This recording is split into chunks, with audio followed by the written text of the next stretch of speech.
Hello there, how's it going? My name is June, and in this video we will look at chapter 18 of the book Atomic Habits.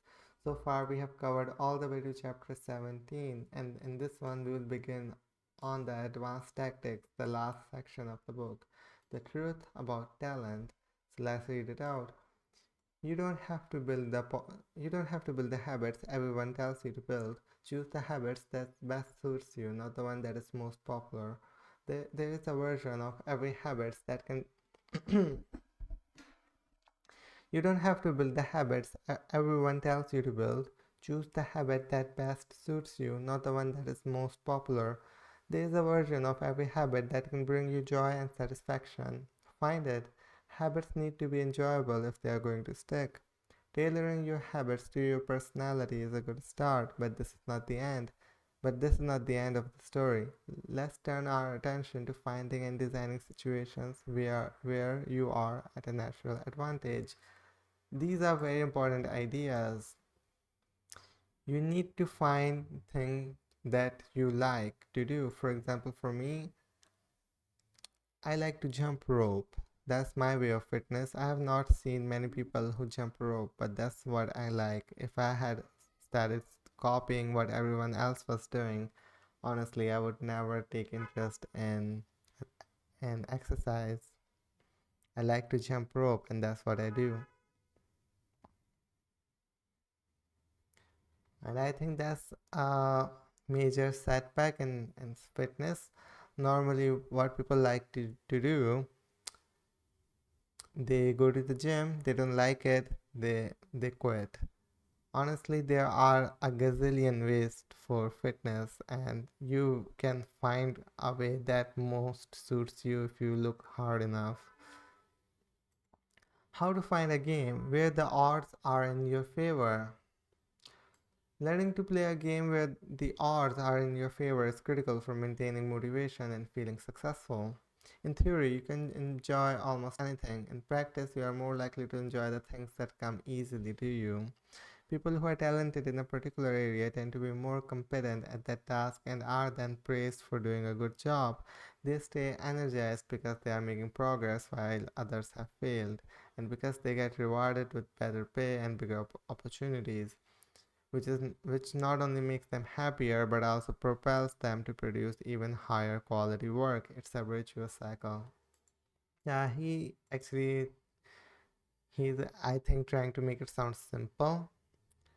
But in the beginning, almost everything is hard, right? You will need to go through the beginning process, the process he talks about in the fundamental section, the plateau of latent potential. So nothing comes easy in the beginning. But things can be interesting in the beginning, right? See what interests you and what you are willing to stick with, and stick with it. Don't quit, of course, because at some point even the most interesting thing will become boring, and the reason you will stick with it is if you continue doing it even if you get bored. Pick the right habit and progress is easy. Pick the wrong habit and life is a struggle. How do you pick the right habit? The first step is something we covered in the third law: make it easy. Yeah, I would agree. In many cases, when people pick the wrong habit, it simply means they pick a habit that was too difficult. When a habit is easy, you're more likely to be successful. When you're successful, you're more likely to feel satisfied. Okay, so here he's saying not to pick something that is very interesting, but to pick something that is easy. Good idea. Exactly. As you explore different options, there are a series of questions you can ask yourself to continually narrow in on the habits and areas that will be most satisfying to you. What feels like fun to me but work to others? The mark of whether you are made for a task is not whether you love it, but whether you can handle the pain of the task easier than most people. When you are enjoying when you are enjoying yourself, when are you enjoying yourself while others are complaining? The work that hurts you less than it hurts others is the work you were made to do. Exactly. It's not about enjoying the work, but it's about being able to do it while others quit. What makes me lose track of time? Flow is the mental state you enter when you are so focused on the task at hand that the rest of the world fades away. This blend of happiness and peak performance is what athletes and performers experience when they are in the zone. It is nearly impossible to experience a flow state and not find the task satisfying, at least to some degree. Hmm. Now, flow state, there are books written on just the idea of flow. This is a very, I don't know, modern, let me, flow book. This is a very modern idea, I don't know, but the idea is that when you take too much interest in something, it will you will not only enjoy it, but you will forget about everything else, and that's the best mental state to do something. And it's not easy to achieve it, obviously, but the more you put your energy into work, the better you get. Where do I get greater returns than the average person?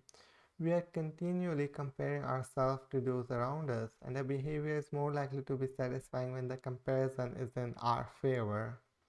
When I started writing at jamesclear.com, my email list grew very quickly. I wasn't quite sure what I was doing well, but I knew the results seemed to be coming faster for me than for some of my colleagues, which motivated me to keep writing. Hmm. Turning the comparison in your favor, that's a good idea. That's a good idea. What comes naturally to me? For a moment, for just a moment, ignore what you have been taught. Ignore what society has told you. Ignore what others expect of you. Look inside yourself and ask, what feels natural to me? When have I felt alive? When have I felt like the real me? No internal judgment or people pleasing, no second guessing or self criticism, just feelings of engagement and enjoyment whenever you feel authentic and genuine. You are headed in the right direction. Now, questions like these, look inside yourself, they don't make much sense to me, honestly. But you can do these exercises. When have I felt alive, or what feels natural to me? You can ask those questions if you want to. And secondly, I think I'm going to remove this paragraph. I think this is too much. Yeah, this is it for how to find a game where odds are at your favor. The idea is understand yourself and find something that's easy for you, because the world is too big, time is too short, and there are a gazillion things you could do. So it's better to do the thing that's the best for you. How to get the most of your genes. So looks like I didn't like this paragraph, this section. That's why there is so little text I put in here. Our genes do not eliminate the need for hard work. They clarify it. They tell us what to work hard on. Once we realize our strengths, we know where to spend our time and energy. We know which types of opportunities to look for and which types of challenges to avoid. The better we understand our nature, the better our strategy can be. Hmm. Yeah, again, this idea leans down to the personality. What kind of person are you? Biological differences matter. It's more productive to focus on whether you are fulfilling your own potential than comparing yourself to someone else. Okay, so before he was talking about comparing yourself to others, now he is saying do your job and don't compare yourself to others. Anyways, the fact that you have a natural limit to any specific ability has nothing to do with whether you are reaching the ceiling of your capabilities. People get so caught up in the fact that they have limits, they really exert their efforts required to get close to them. Yes, I don't really like the idea myself that there is a limit. People will say this, there is a limit to everything, but I mean, yes, but we are so far away from the limit. So, for example, a human being cannot lift, let's say, 2000 pounds. That's not the limit. No matter you can spend your entire life working out, you will never reach to a point where you can lift 2000 pounds. A human can't do that. So, a limit would be maybe 500 pounds or maybe a slightly more for some individual. That's the limit.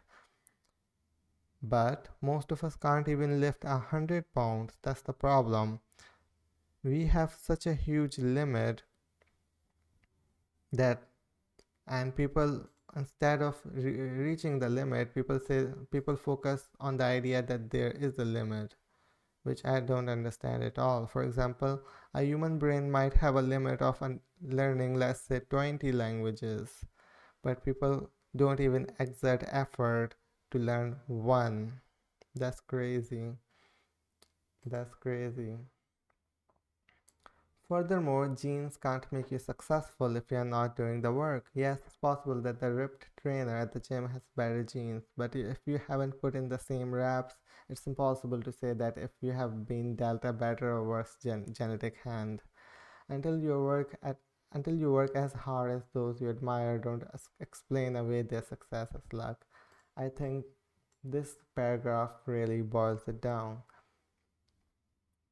So genes have a huge impact on success. However, if you haven't put in the same work as the successful people, don't say their success was luck. Exactly. Exactly. Because we can't look at ourselves and inside ourselves and see what kind of genes we have. That's the problem with genes. People focus too much on genetics. You can't look inside yourself and say what kind of genetics you get. It's only after putting in the work you can say if you were lucky or unlucky. In summary, one of the best ways to ensure your habits remain satisfying over the long run is to pick behaviors that align with your personality and skills. Work hard on the things that come easy. Chapter summary. The secret to maximizing your odds of success is to choose the right field of competition. Pick the right habit and the progress is easy. Pick the wrong habit and life is a struggle. Habits are easier when they align with your natural abilities. Choose the habits that choose the habits that best suit you. Play a game that favors your strengths. If you can't find a game that favors you, create one. Genes do not eliminate the need for hard work, they clarify it. They tell us what to work hard on.